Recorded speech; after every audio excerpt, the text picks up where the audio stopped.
Thanks so much for tuning into Stampscaping 101. Such a fun technique to learn about and explore using this white pigment ink on glossy paper technique. And just a really simple composition using these trees in 3 different sizes. I use the road, but you almost can't even see it in here. And then these pebbles, and then the moon and skeleton.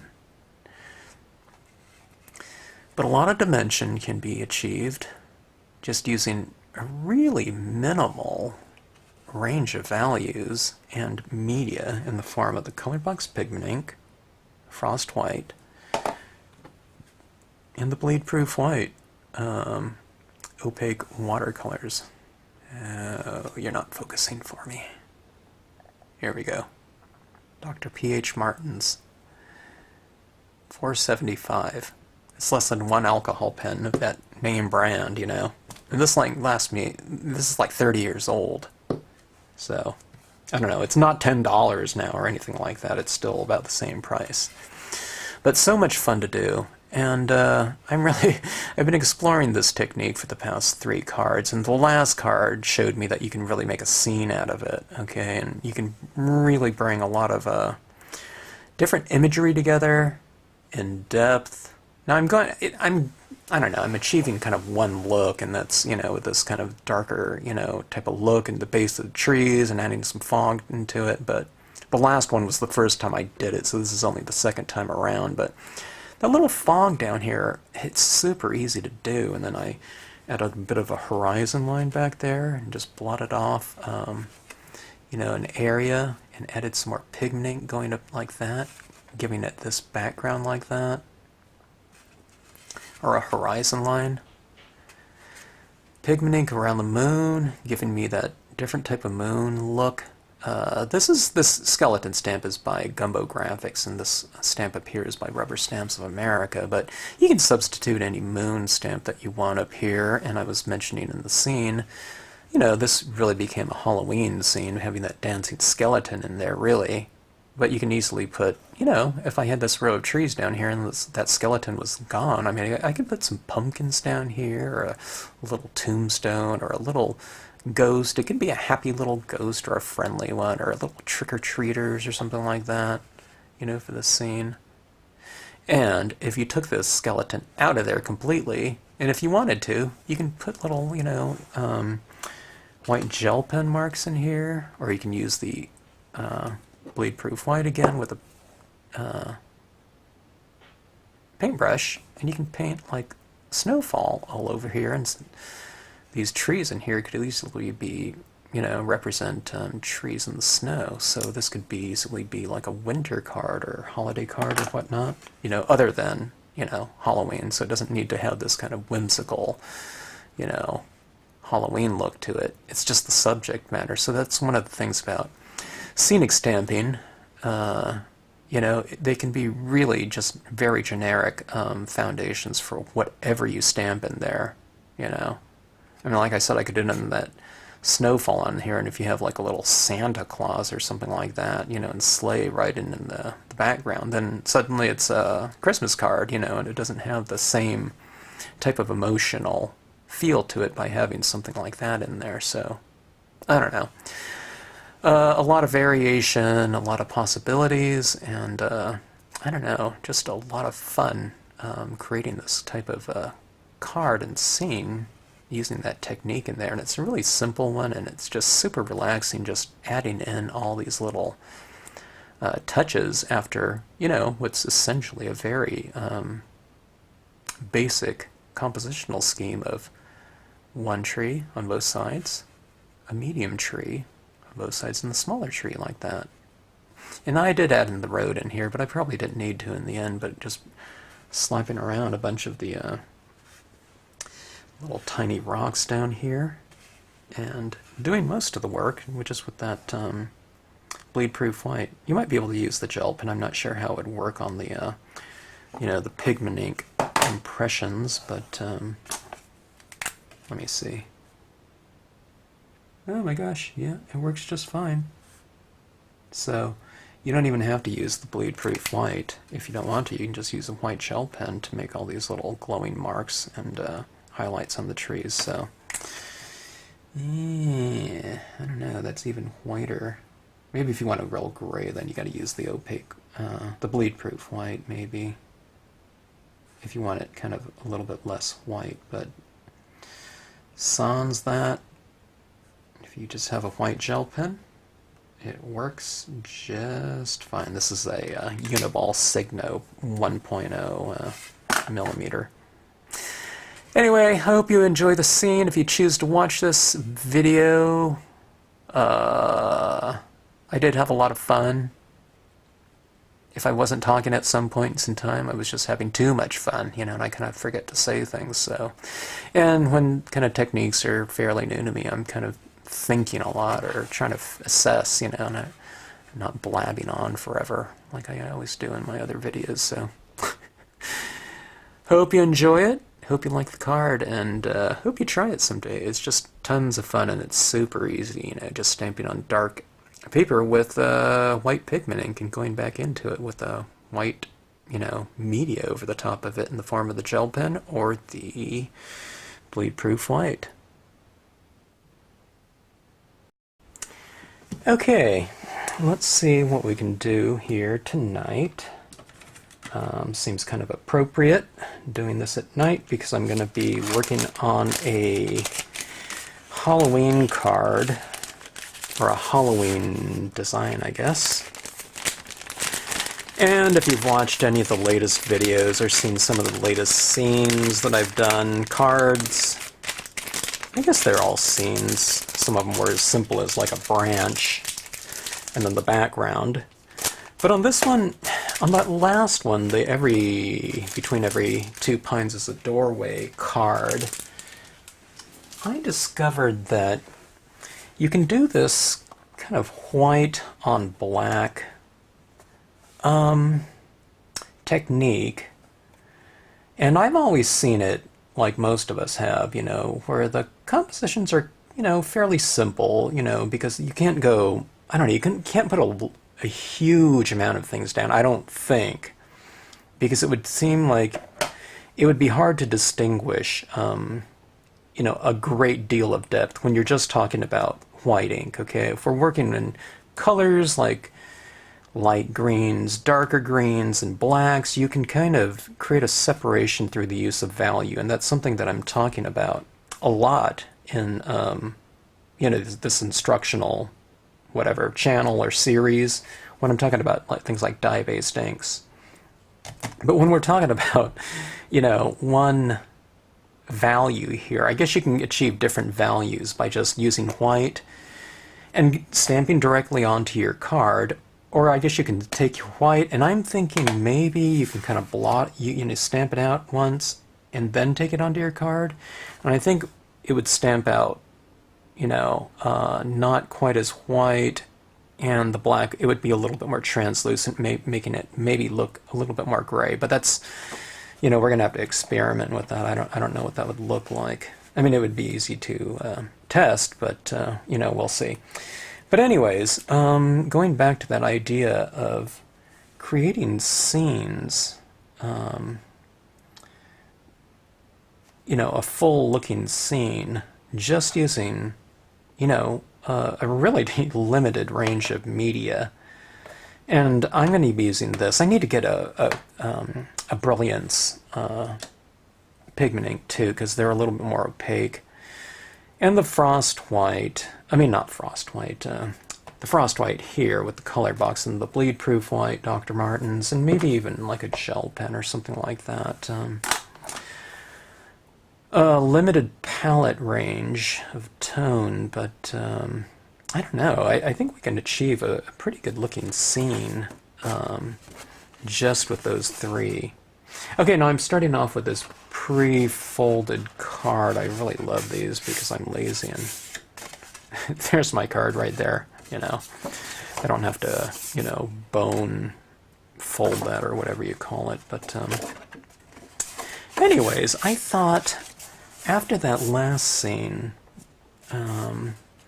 with the tree trunk and tree trunk trio. I thought that came out looking fairly dramatic. I really like that look. I wanted to try something else, kind of in that same spirit, but just taking that scene of some trees and some, you know, surface area and making it into a holiday card just with the introduction of this skeleton here. I was doing that live broadcast over the weekend, and I think that came to mind. I was thinking of using pumpkins in the scene. I'll show you what I'm talking about if you don't know what I'm talking about, but like this scene right here, I thought, you know, kind of some pumpkins in here would just turn this into a nice Halloween card. But then I thought, oh yeah, I have this dancing skeleton here, and if that was stamped out in white, I mean, wouldn't that look kind of dramatic? So let's see if we can do that, and let's see how it comes out. And this skeleton here is from Gumbo Graphics. Okay, that's a company that I forgot who owns that company now, but I've seen this skeleton from other companies as well. I believe it's probably copyright-free clip art, you know, if that was the case, if it was the same skeleton, which I'm pretty sure it was. I'm not 100% sure, but I believe so. But, I mean, you can use anything. I mean, if you have bats or any type of skeleton or skull or a little, you know, cutesy Halloween trick-or-treaters or something like that, or a little ghost would be kind of interesting. I don't know, give it a try. Okay, now I'm going to use Leafless Pines Large here, and I'm going to try to do something in multiple sizes, I believe, okay? Just to create a little bit of extra depth. Since I can't really create too much depth in this type of scene using different colors of value, I just put this cloud over here just to kind of balance this off. This is a really large, wide block for this small, well, it's not small, it's a pretty large stamp, but it's a narrow one, so I want it to be even when I stamp it out. Okay, so let's go, I wonder where I want it to go.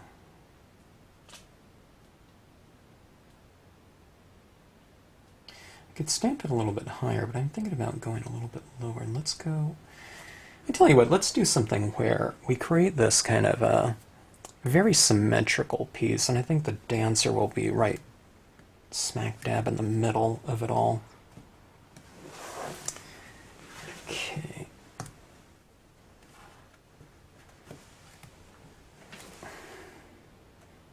Okay. So we'll do that there, and I'll create another one over here. I think I have this pigment ink. It's kind of messy, so I'm getting some little pigment over that, but that's not really going to be a problem. I'm going to have a lot of other effects in here as well, so. And this tree is really perfect for this purpose here. I created it large so that if we have a larger scene, we can use this, and it really gives you a lot of coverage. And there's smaller versions of it too for scale, but you know, you can use like this portion up for a medium-sized tree, and you can even use like that top portion if you want to have something represented as a smaller tree in a scene. But for this is by the way, this is a 5x7 inch card when folded like this. It'd probably be cool to have some sort of a matted scene and use this black card as just kind of the you know, the foundation for a card, but I'm just going to go straight onto this paper, you know.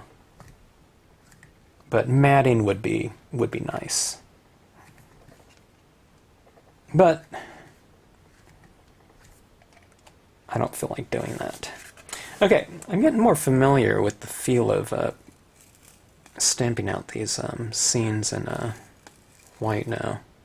I don't know, pigment ink was kind of weird for me, because I haven't done a lot of embossing either, so I haven't really done a lot of that in general. Okay, now, yeah, boy, let's see. I think I want to go with, I was just going to go with the smaller version in the background like that. But I might want to have like a medium and then small up here. So I need to find my medium size leafless pines first. Okay, I almost forgot to start the video. I was so excited about going with this. But anyways, I have my medium size leafless pine right here. And I'm going to stamp it about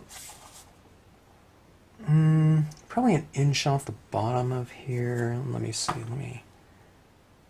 and then I'll do this one about right there. I have to do a little bit of planning. I think we'll go about right here. You know what? I'm looking at this. I wonder if it would be interesting to put the dirt road in here and have this skeleton kind of dancing down the road. All right, hold on. This is this is how I don't know. I guess designs come out. You're seeing it kind of conceived as in all of these videos, but I don't know. Different things come to mind, so let's check it out and see how that'll. Okay, this is the dirt road, and it's going to stamp the other way, but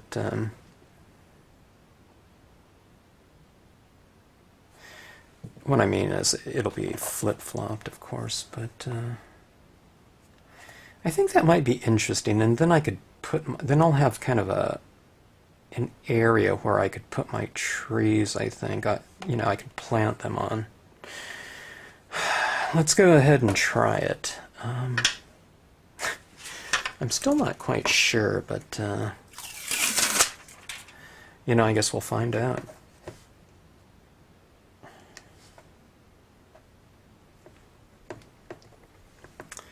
Okay.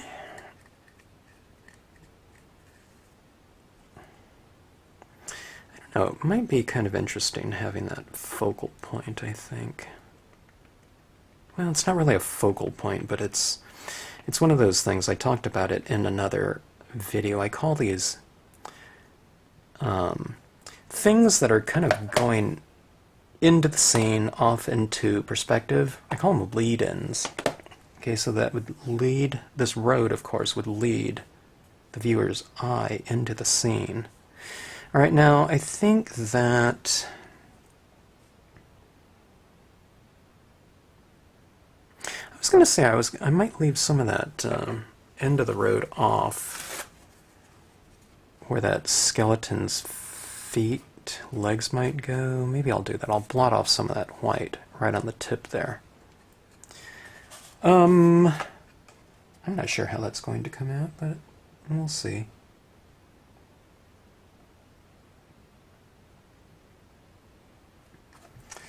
All right. Crossing my fingers? Not really. But I think what I was going to do, I think it would work the other way too, but we'll just see if this way, in the end result, might look even better. Okay? All right, I think that looks okay. It's subtle. Okay, but I think, let's take a look. See that right there? I think that's going to work. But let's try out this tree. I wonder if I need to re-ink it. It's been sitting here for a couple minutes now. Maybe.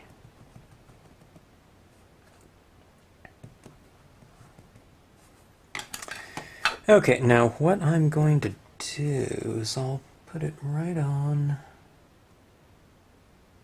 I'll put it right on the side of that road. I'm going to overlap the other tree a little bit. The first impression. Okay. And let's do a mirrored type of thing on the other side.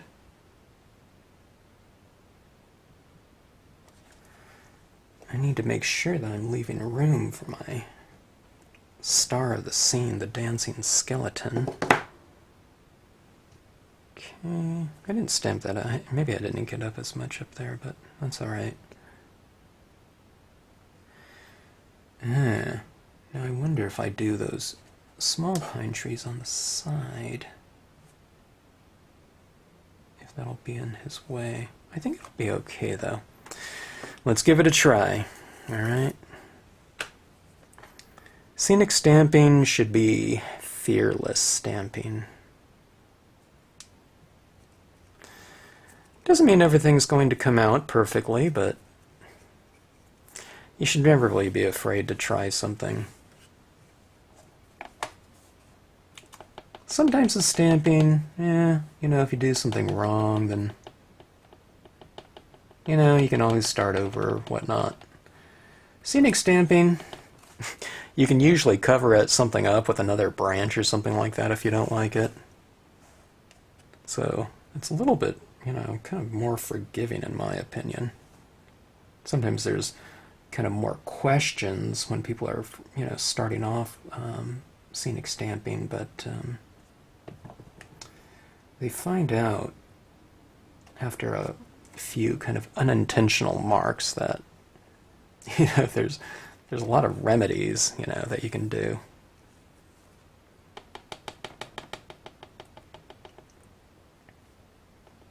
Kind of the old branch over the boo-boo type of thing is, you know.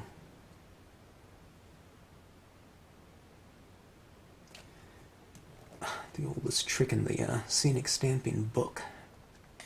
I do that sometimes, but most of the times I just kind of obscure it in darkness or something like that. Anyway, let's see what we have here. That looks kind of interesting, though, don't you think? Kind of graphic and, I don't know, bold.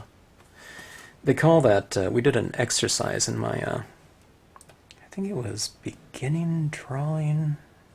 Yeah, I think it was beginning drawing. Or was it intermediate in college? I don't remember.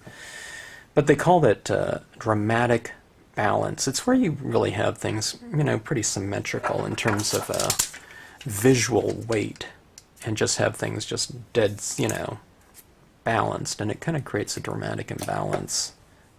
You know, you're creating drama through it. And then on that same day, which is a fun exercise, we did a composition that featured dramatic imbalance, you know, huge thing on one side and small thing on the other. Okay, it's time for the dancing skeleton. Let's see what he looks like. A lot of times, the difference between this is, a lot of times I save my kind of star of the scene, you know, little people or animals or something like that. A lot of times I stamp that after I color everything. This one I want to position it right now, just so so I know what I'm working with. In this instance, I really want to see what I'm going to be doing, you know, because I might be adding some other types of effects around him.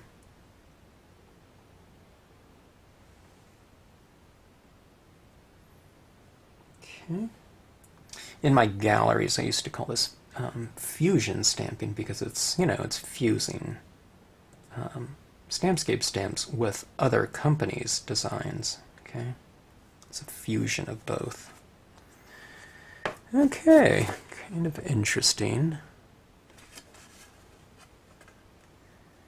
And, alright, I have a moon here, and this is by Rubber Stamps of America. I don't have a lot of their stamps, but I always love them. They were around for a long time, and one of the most famous lines of their images were these images called the Ken Brown series. Or, I don't know, they just called Ken Brown stamps or Ken Brown series or something like that. Really, I don't know, kind of 50s looking genre images of people, funky people, tourists, you know, that type of thing. They were really fun. but I remember always seeing their ads in Rubber Stamp Man. This is even before I started Stampscapes. I worked for a Stamp of the Hand company. I don't think I ever saw Rubber Stamps of America at any of the Carson shows in Los Angeles, Carson Stamp conventions, but I don't know, they might have been there at one of those early ones. Okay, there's a moon like that. I needed a more simplified moon.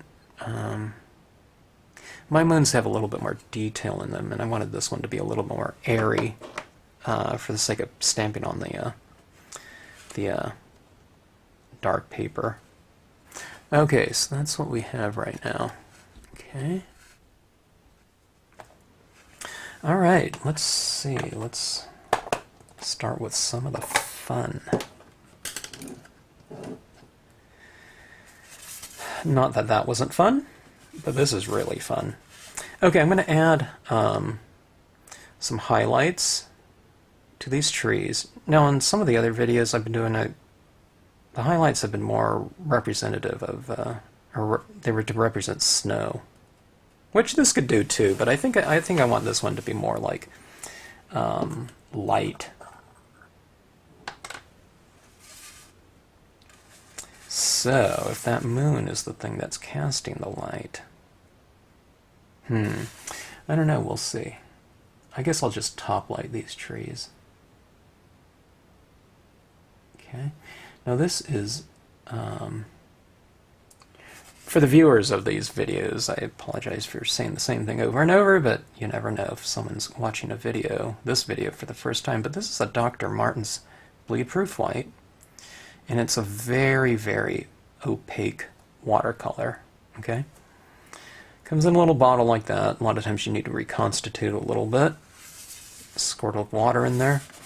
But what I'm going to do is, even though I stamped this out in the Colorbox white, as you can see, it's more of a gray tone, okay? Maybe a 10% gray, I'm not sure.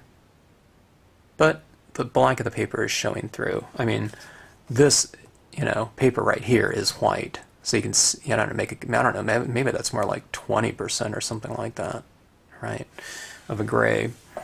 But, let me get this centered here. That,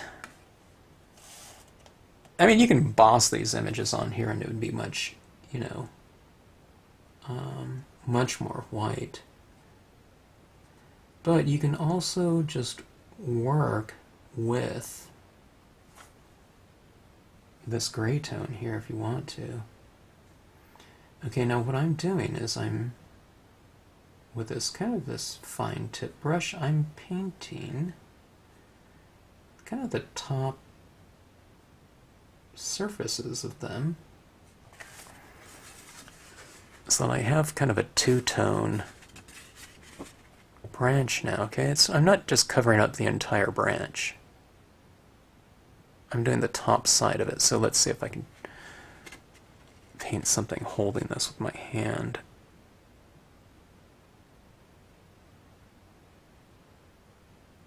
Something like that.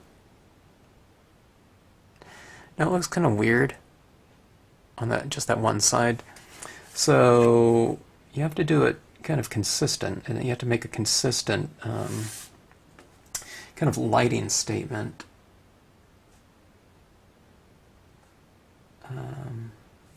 Over the scene. You don't have to do the same exact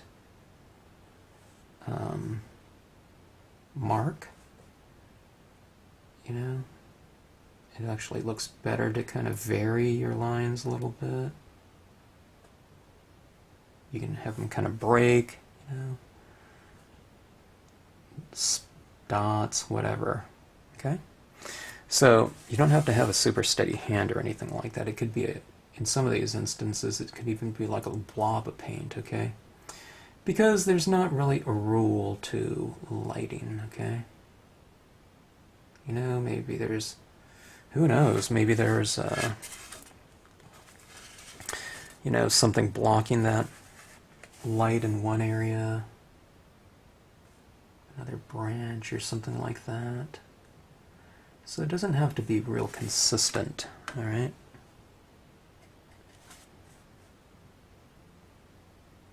So a little variation can be good. And maybe on the side of the tree facing the light, I can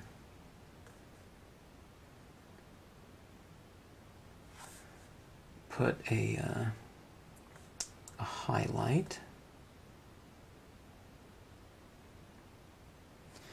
Kind of to direct your viewer's eye, you know, as far as lighting towards that moon. Okay. Now just on the side of it like that looks kind of weird, so maybe I'll, you know, fill in a little bit more. If you're doing this for the first time, it's, you know, takes a little bit of time to kind of get used to it and see the light. But this is my fourth time, so I'm getting more comfortable with it. I'm finding out just exactly what you can do with it and how much freedom you can really have. And the amount of freedom that you have is really quite a large amount. Okay, now one of the things that I just remembered down here around the surface is I want to add in some other additional kind of forms, okay, in the forms of these little twigs. Okay, just to give it some variation. I feel it's a little bit too monotonous down there, so let's give a little bit of extra form down here. I was just reminded of that because I was putting in these that highlight there at the base, and I thought, let's throw something else down there. Now, a lot of times, like at the base of tree trunks or something like that, we might have some kind of sprouts or saplings coming up. Some winter twig imagery. That's the name of this stamp right here. Yeah, that's doing the trick. I feel it anchors the forms down a little bit more, and it kind of gives it a setting, you know, as this tree to sit in. Okay, right down here, get right over here.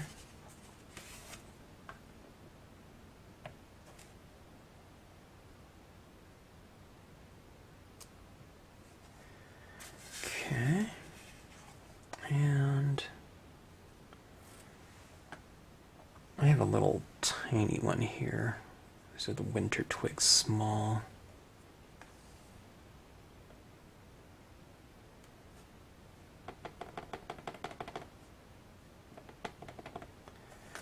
And I think I'm going to have it kind of coming up from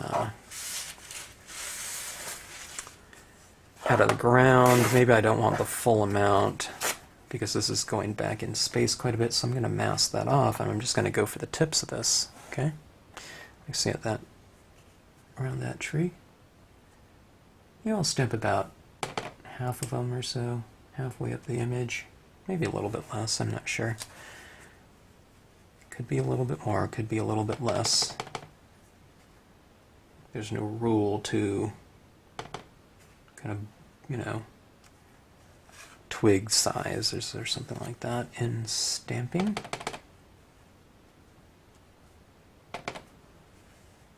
And we'll do another one over here.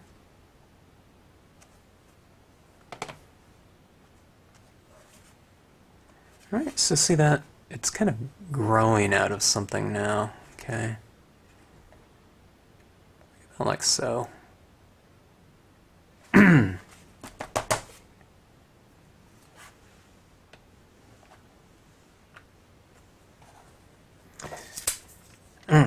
My throat feels kind of dry today. Maybe the live broadcast worked my voice over the weekend.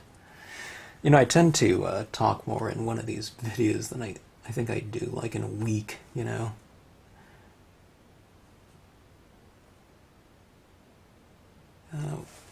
Without the video, so.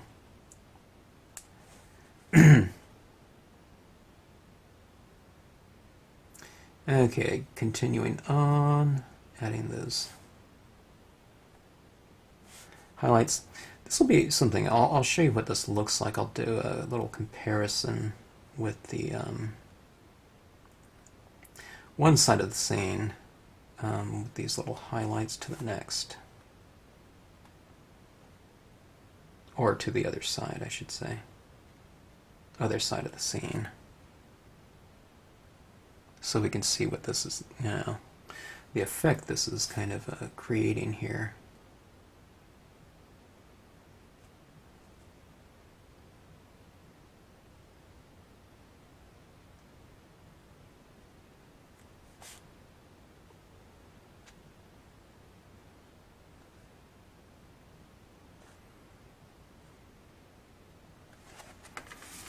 Okay, there's two trees. And let's make this one a little bit more rounded. A few more highlights on that side.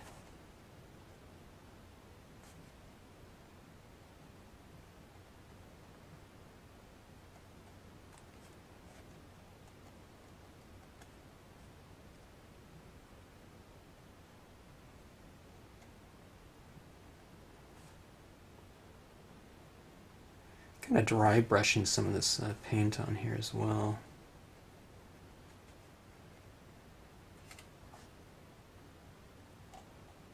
Seems to give it a pretty nice effect.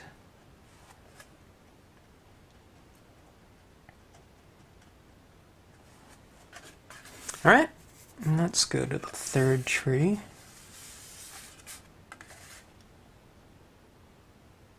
Small one.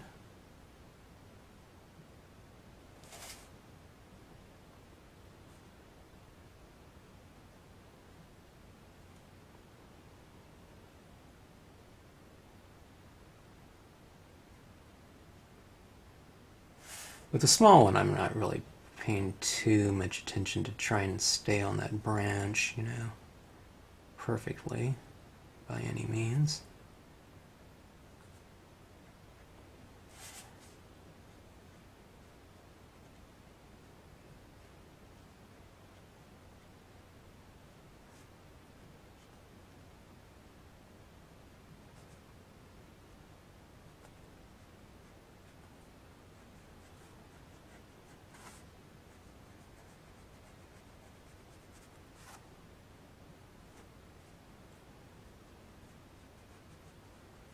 It's easier for me to turn this upside down, by the way, you know, to access these trees, and this way I feel like I'm going to put my hand over the top of this, you know, these things right here. But anyways, let's do a little comparison contrast right here. Okay. I really like that look. It's this technique is just a ton of fun. Maybe because it's new for me and I haven't really done it too much, and I'm kind of, you know, it's like watching a movie that you just haven't seen before. You don't really know the ending, or, you know, really what's going to happen. I mean, you might have the gist of it. If it's an action movie, you know it's going, you know, there's going to be action, but something like this, I'm just, you know, I haven't really worked it enough.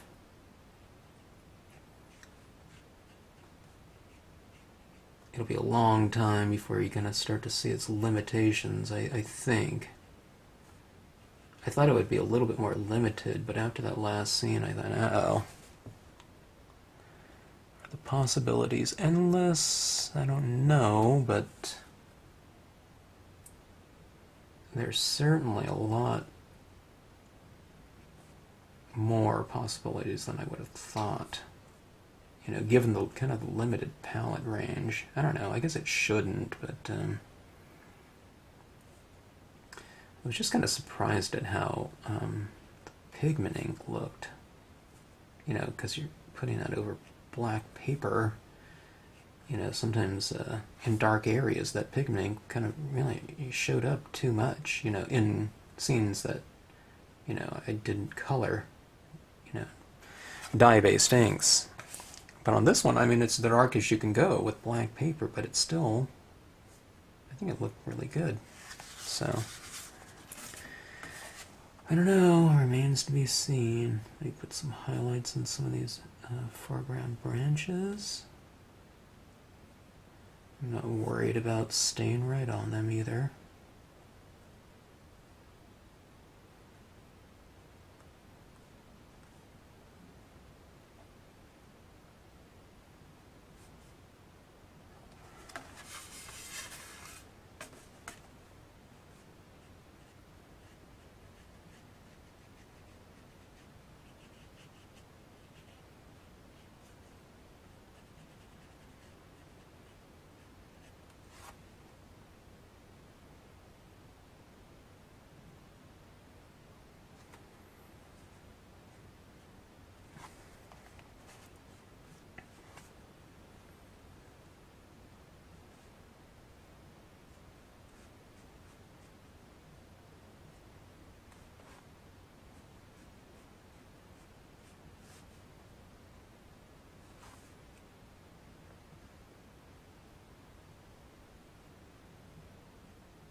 Okay, there we go with that. Skeletons coming dancing down the roadway. Alright, now let's do something on this moon here. Let's try to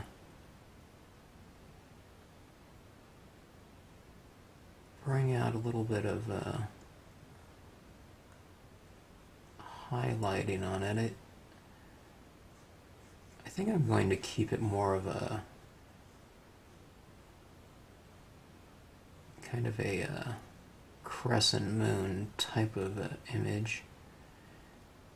If it was stamped out in black, it would look more gibbous moon, but in this case, it's going to be like more like that. The skeleton is looking a little bit airy now, so I think it will need something like a little bit of filler. So maybe on this one, I am going to have to be a little bit more careful about the placement. I want kind of a dry brush, I think. Maybe he'll be fingers and hand.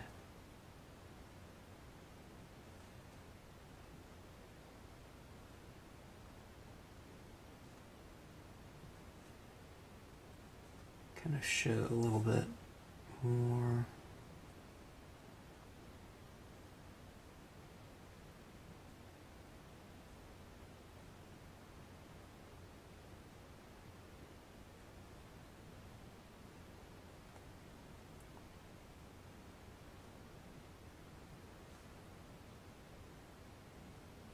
I feel like with the skeleton, I'm kind of coloring in the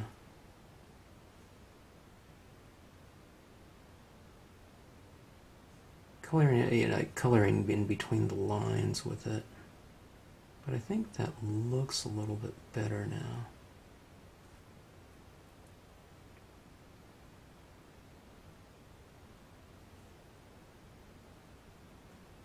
than having kind of a negative impression, you know, reversed out impression, stamping in white and black, like that.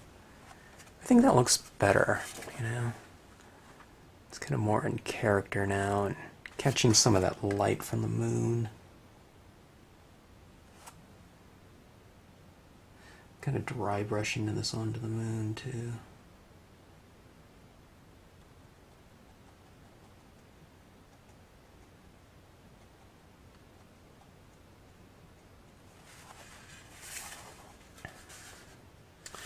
Okay. Texture. Now, that road for me, it's okay. It's kind of a nice foundation. I mean, the road, it looks a little airy because, first of all, it's meant to be stamped in a dark on white paper most of the time. So I'm kind of using it for its opposite purpose, so it seems a little bit airy. So let's apply some additional texture to that foundation. These are the tiny rocks small, which I think would help.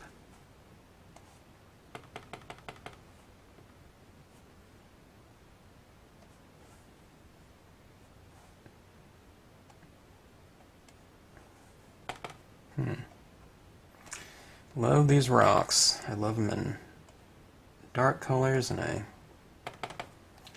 love them in light colors as well. Or white, I guess.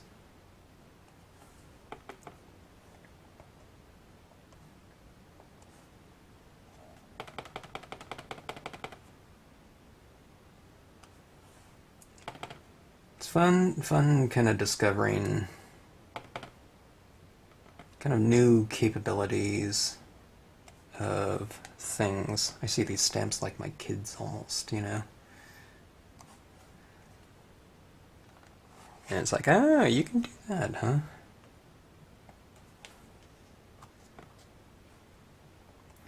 Okay, now I'm stamping out sometimes multiple impressions off the same inking. It's given me, you know, a varied surface, or a varied impression.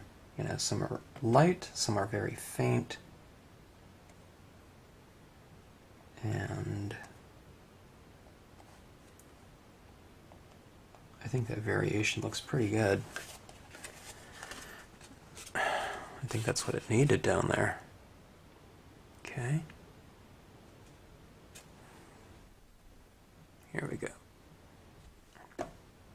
It's catching some light, glary, but that's what it looks like.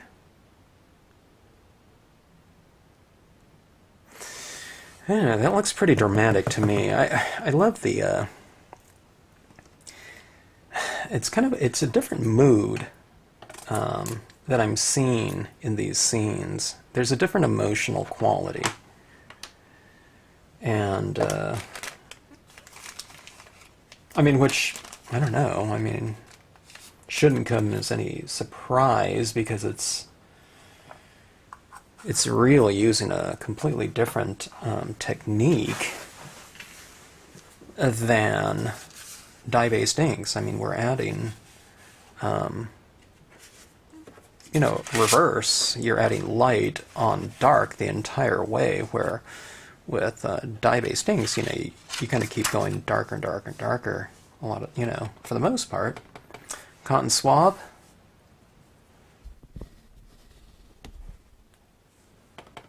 Colorbox frost white, same color we stamped out our imagery in.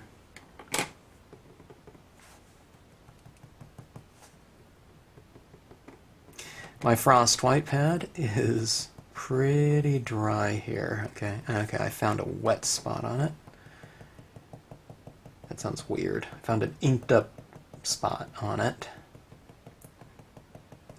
And I'm taking this cotton swab and I'm trying to smash the tip down and loosen it.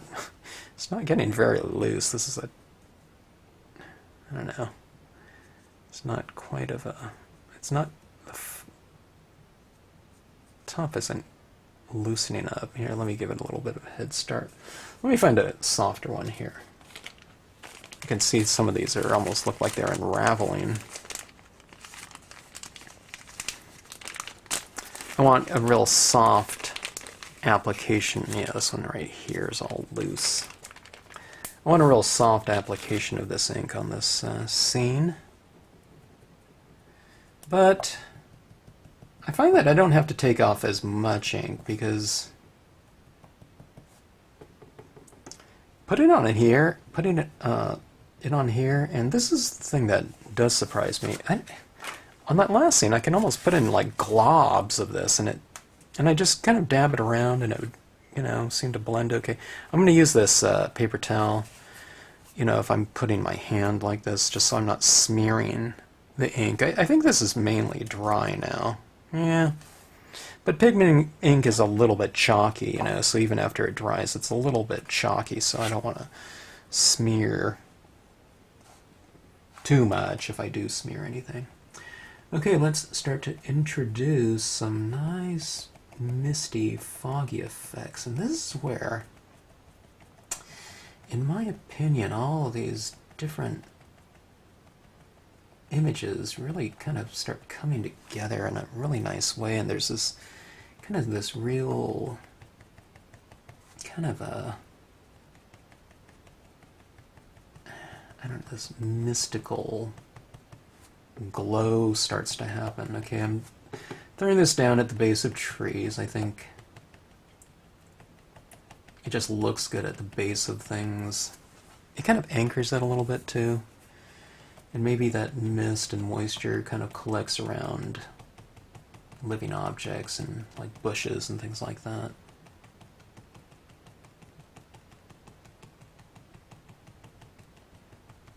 You can bring some of it into your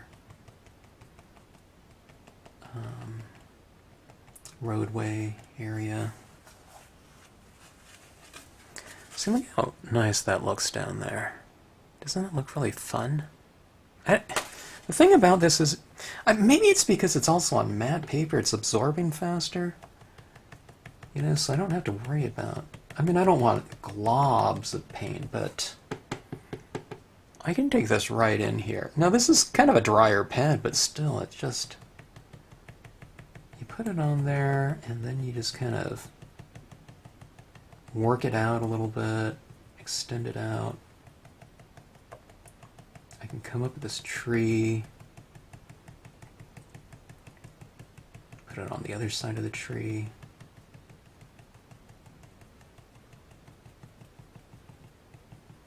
Come into the roadway. I wouldn't put it everywhere. You know, if you put it like in most areas, kind of oscillate it a little bit, you know, have some here, some there. That way it kind of stands out, rather than just putting the whole thing under a haze, you know. But look at that. That is just fun stuff. I mean, that is... I don't know if am I focusing here. There we go. See that down here? 1, 2, 3. Let's throw it on this side now, too.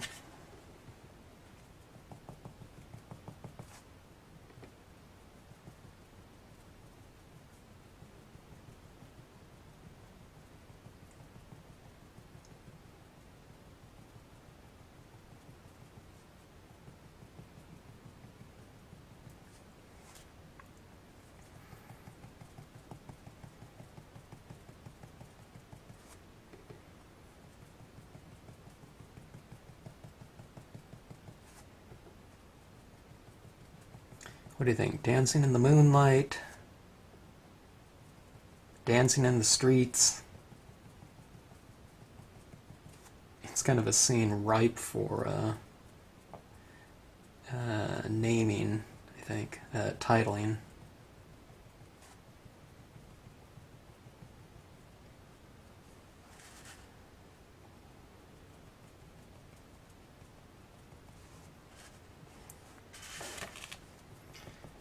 Okay, put a little bit here in the foreground. I think my tip here is starting to smash down too much. I'm getting that little stick, you know, kind of shape, and I don't want that. So switch over to your other fog applicator.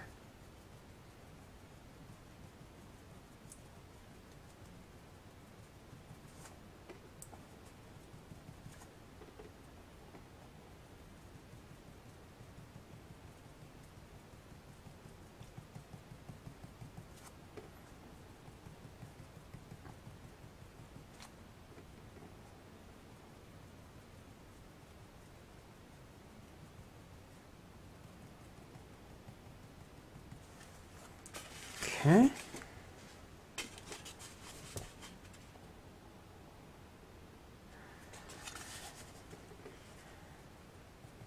Put some down at the base of the skeleton.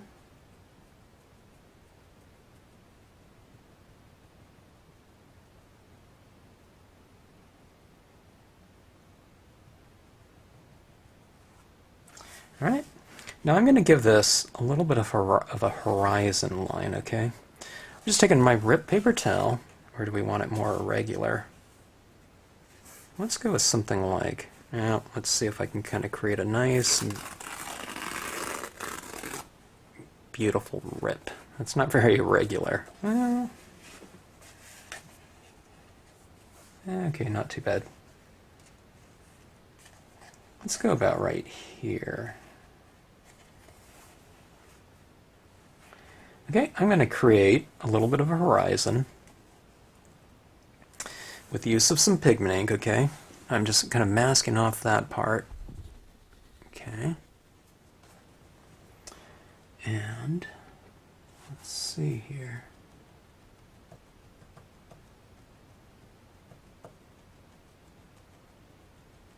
You can build a little bit of tone up in some areas, and then, you know, you don't have to do it up over this whole area. You can oscillate it. And also kind of take a look and see what it looks like periodically.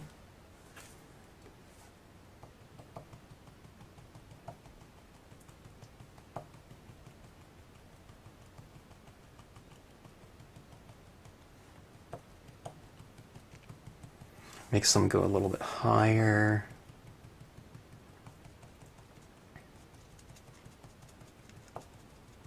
You kind of trail it off and into the sky.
Okay, let's take a look.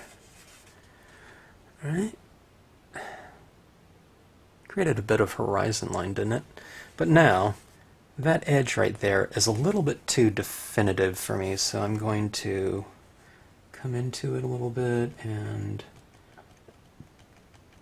just kind of break it up a little bit, that real super crisp edge, okay? Or I'll put some additional kind of fog and, you know, periodically here and there.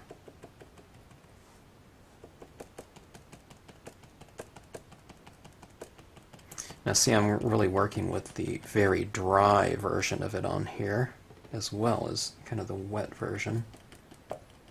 If you use the dry one periodically, then you'll get more of a, you know, the black showing through, so it's kind of a, you know, a darker tap. All right. Now that moon up there is looking very I would say, I'm not sure. It's looking too that's the word I'm looking for. It's not blending in with this. So one of the fun things about, you know, kind of those Halloween nights is you can kind of create this kind of a hazy type of cloud formation around it. So why don't we do something like that?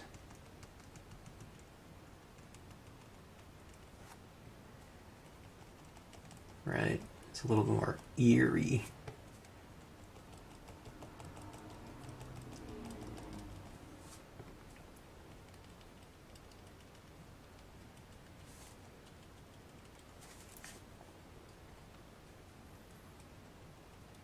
And by doing this type of look right here, see up in the sky, this is what it looks like from a distance. By kind of building in like that, building that area around the moon like that, what you're doing is you're creating a little bit of textural continuity between that area up in the sky and the ground that has all of this type of effect.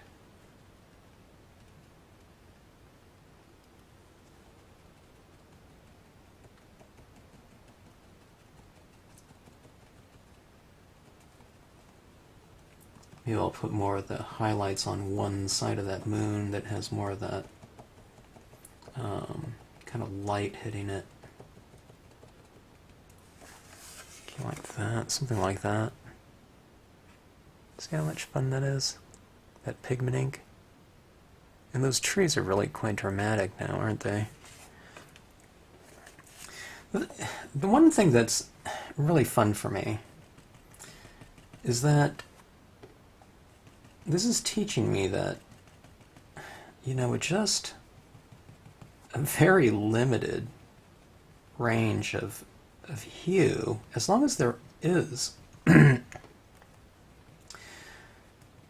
there's more than 3 values of gray in here. You know, there's white, there's black for sure, and there is a bit of a range of gray in here, but it's not that much. There's not an extensive range, you know, of grayscale in here.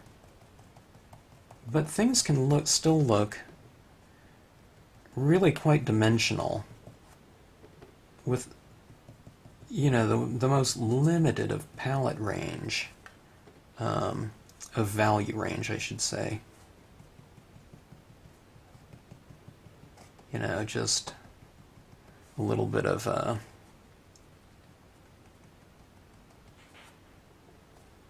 lot of dark, a little white, and a little bit of gray.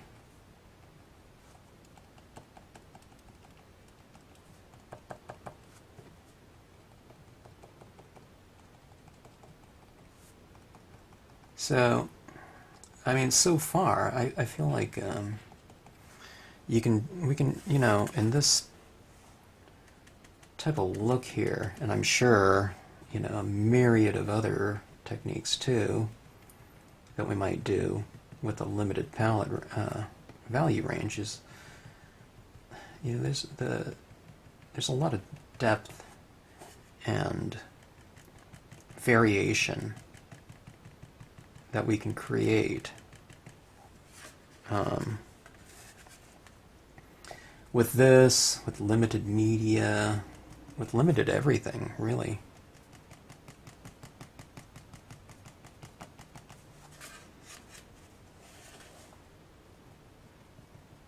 I mentioned in another video, it almost looks like these are glowing.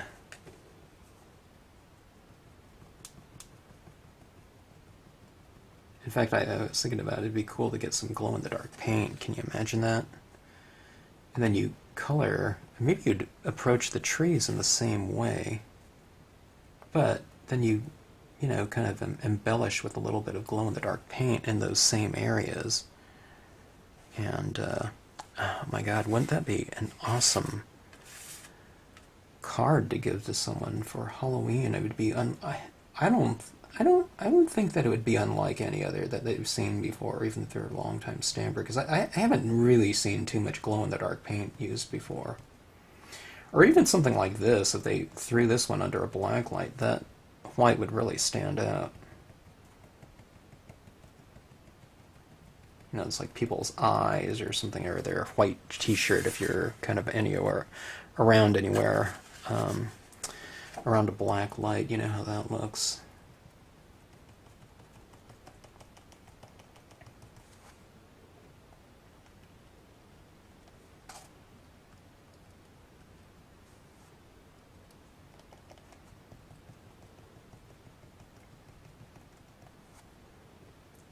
been doing this, though, one of the things that's really fun, it's fun working in a medium or with a certain technique where it just seems like wherever you put it, it looks like it was meant to be.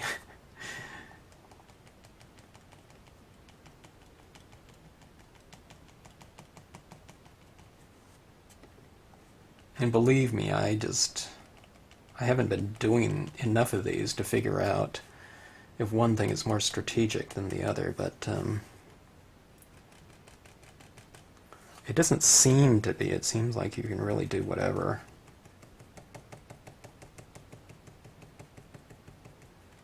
Or it seems like you should be able to, I'm able to do whatever with like no consequence, if it's wrong.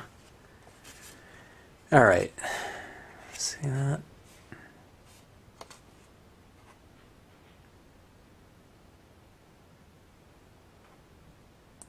I'm just looking at this on the screen right now too. I feel like there is a decent amount of depth here, going back like this, and like that around the moon. Okay, look at that. And like the trees even they kind of mimic. I don't know if it's mimic. Well, maybe mimic. It kind of mimics the shapes that are kind of in that skeleton's rib cage right there, as well, as far as the repetition of forms go. I think I want to put a few more highlights on this tree.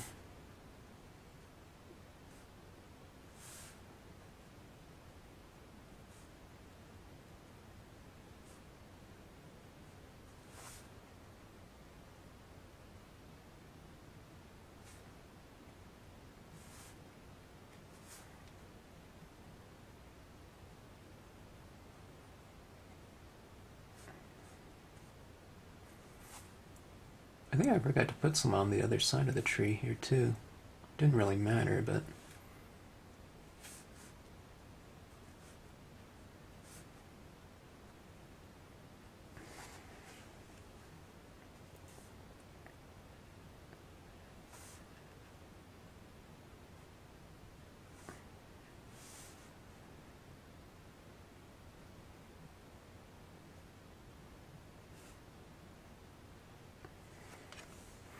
okay, I think on some of these pebbles down here, on these rocks, I'm going to put a little bit of a highlight on a few of those, just to kind of create a little bit of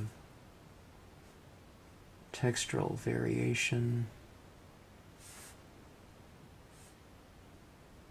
and a little bit of contrast in those areas. So I'm putting a little bit of a little dot of paint on top of a few of these rocks. I need to do it on all of them, but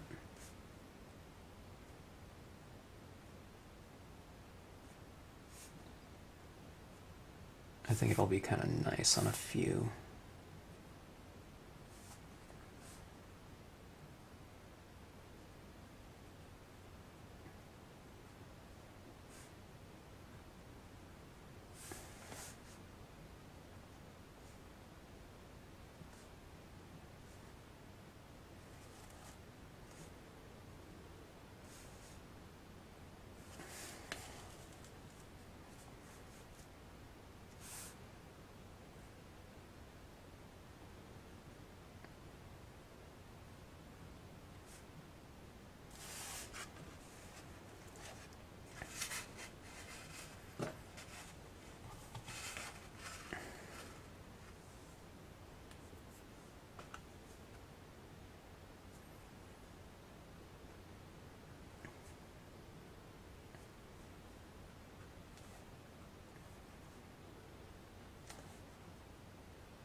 Okay.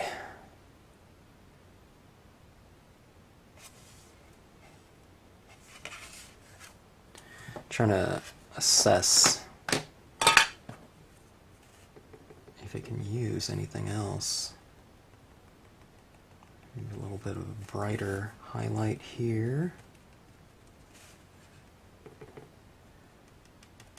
A little bit more highlighting in the foreground. Maybe there would be having that light next to us.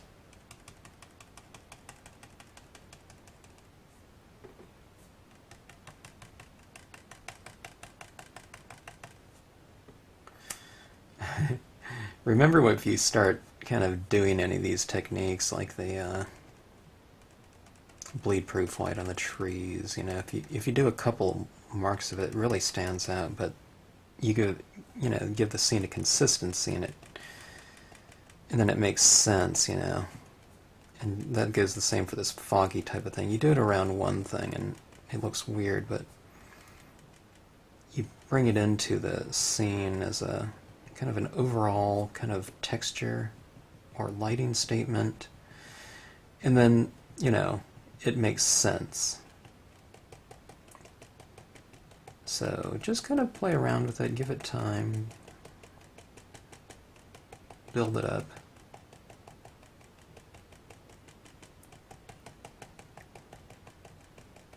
Really utilize the drier version of it. Okay. Let's take a look and see what we have here. Black and White Study, number 4. Halloween card. Oh! I have this other one called the Lady on Horse, and I was going to use it in one of these scenes like this. Maybe I'll do another. And I was going to not color in the head. So it looked like the head of the Headless Horseman, right? But look how fun that is. Isn't that fun? If I didn't have that right here, you can have a, you know, a couple tombstones down here. Wouldn't that really be dramatic? Or a pumpkin. If this is too spooky, you know, and you're giving it to a kid, you can do like a nice smiley pumpkin or something like that. You know, you can do... I mean, the skeleton could be more representative too. These could be like skeleton trees here. Don't look like they're made of bone or something.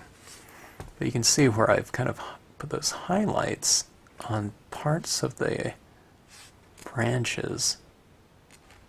They look surprisingly pretty good. I, in my opinion, for something that was meant to be, you know, in theory stamped out black, but here I am stamping out in white, where it looks gray, and I think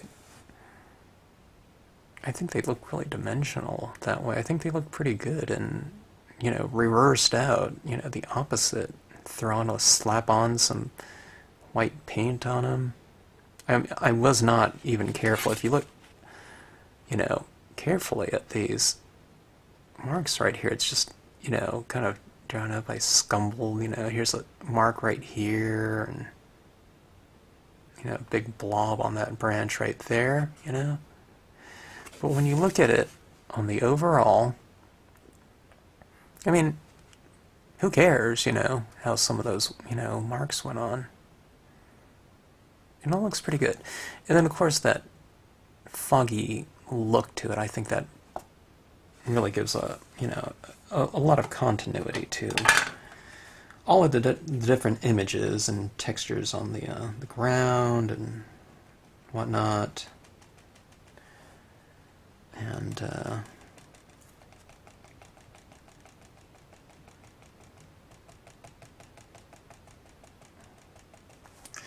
well, that's the most fun I've had making a Halloween card, though, I think.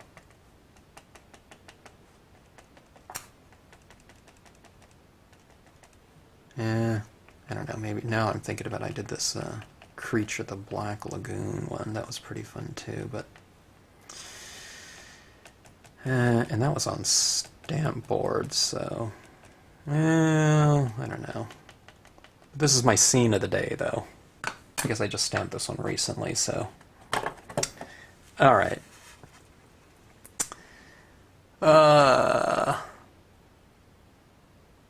Dancing in the dark, dancing in the streets. Dancing in the streets is kind of funny. based on that song. I forgot the original singer, but then there was the David Bowie, Mick Jagger one. I probably like the original better of that song. But anyways, man, what a fun technique to do on this thing.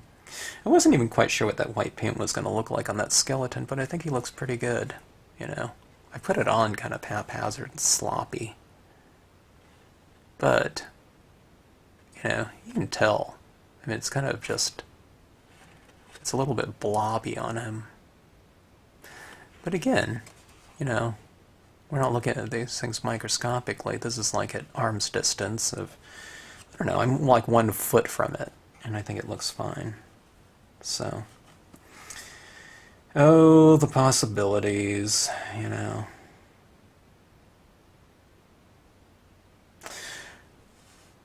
Fun techniques.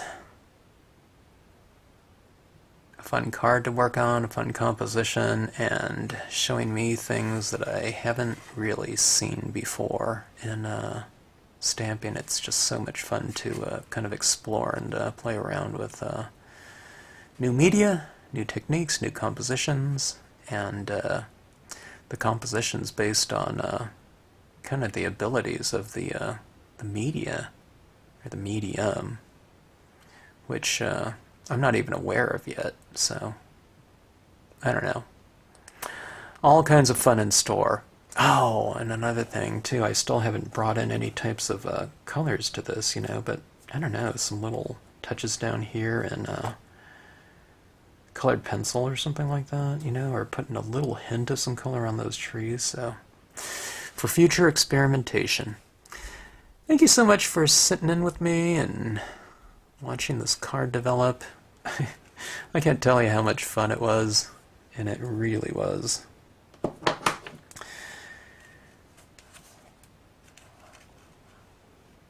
Halloween card number 1, 2017. Thanks so much for watching.